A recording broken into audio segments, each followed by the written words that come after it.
Sovereign Saurus here, welcome to a new video. So today we have a tube of 16 2022 sovereigns and 4 more, so hopefully we're going to fill it. Now I've got a few coins out here and we've been doing a little bit of shopping recently. So you might have seen a few more Tudor Beast coins on the channel recently. I think they're a good pickup, especially at the moment whilst the line is still available. I think it will probably end up commanding a bit of a premium. So just my guess, we'll see whether that becomes apparent or not. But if the Queen's Beast series is anything to go by, then I think we might do quite well with those. So anyway, today is more about the 2022 sovereigns than the Queen's Beast or the Tudor Beast. But I also think the 2022 sovereign, being a special year design, is going to be a reasonably good option in the future.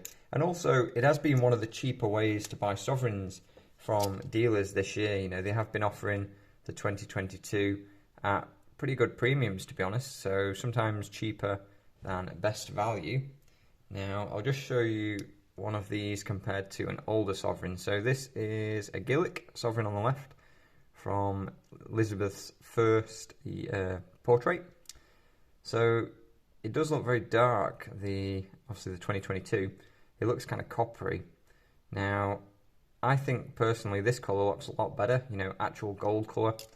And I would prefer those to be the same, but here we are. So, yeah, just gold should be this colour, I think. Like, look around on the table, This is obviously 4/9 fine gold, but it looks gold.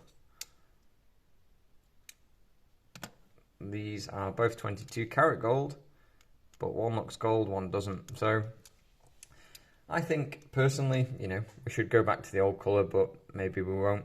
Even the more modern years don't look this coppery. I do think they have, changed something over the last few years, but some people like the rose gold kind of colour, but I think the general consensus is the yellow is a better colour for gold. So not to worry. Like I say, the design on here, I do like the design, and I think because of the design, it will probably carry a little bit of premium, and maybe in the future, like I say, it will carry a little bit more premium just with it being, I presume, the last Liz coin. So we will see. But anyway, let's see if we can fit these 4 into this tube, and that will be a tube full. There are obviously the Royal Mint tubes like these, and they hold officially 25, but you can get a few more in. So yeah, if I whip them out of the capsule, I can pop them into those. But oh, there we go, look at that. So just nicely full at the top. See if I can squash this little piece of foam on. And oh, there we go, look at that. So yeah, 20 in there, and it is just nicely full. Probably could crush another one in, but I'm not going to do that. So that is 20 sovereigns, and one sovereign has, in terms of fine weight, just under 1/4 ounce. It has 0.2354 ounces of pure gold in there. So roughly it's 5 ounces. It's just under 5 ounces, isn't it? 4 to an ounce roughly, and there's 20, so 5 4 is 20.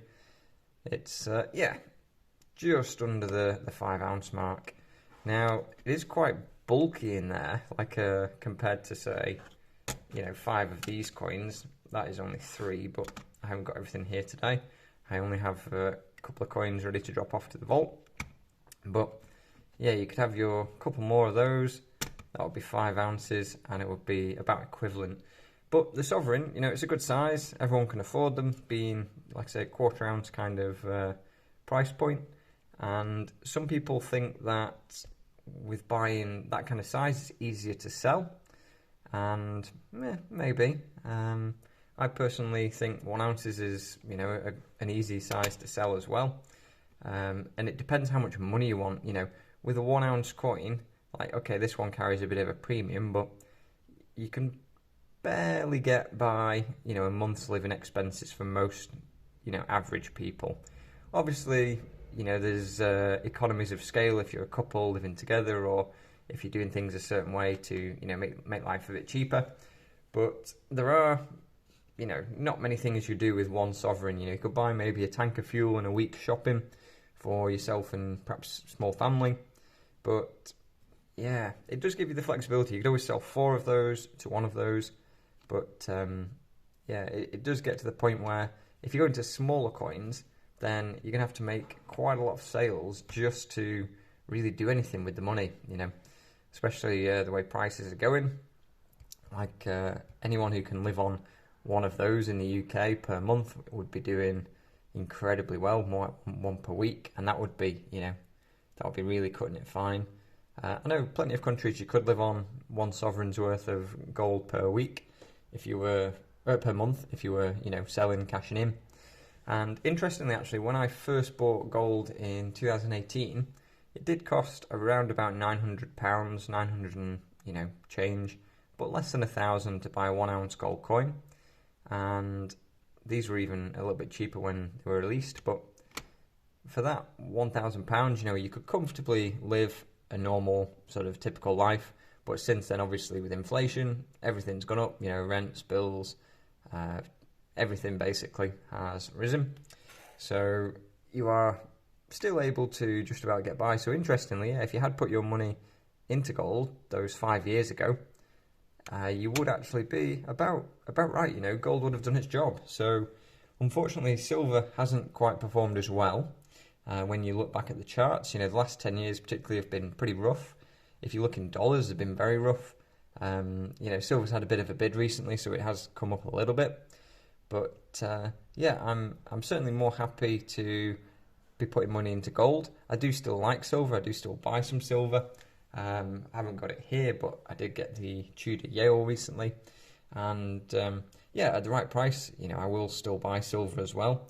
The ratio at the minute is just over the 90 to 1, which technically, on that point, it makes silver look cheap. But the only problem with that ratio is it doesn't consider things like premiums. So with the 2022 Sovs, 3 or 4% premium with a generic 1 ounce silver round, like, government minted like Britannias, which tend to be the cheapest, or even, Krugerrands, they are, 40 to 50% over spot in premium. So it's just difficult to see the value for me, that's all. I do still like silver though, and not knocking it, just that I prefer gold. So that is why you've not seen as much silver on the channel recently.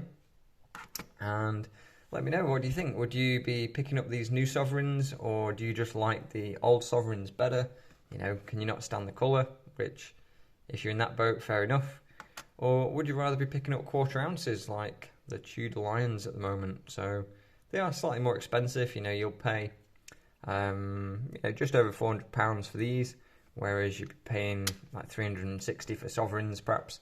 So you're paying like 15% more. There is a bit more gold in these, but you are paying a higher premium in general. So let me know your thoughts. We'll talk in the comments.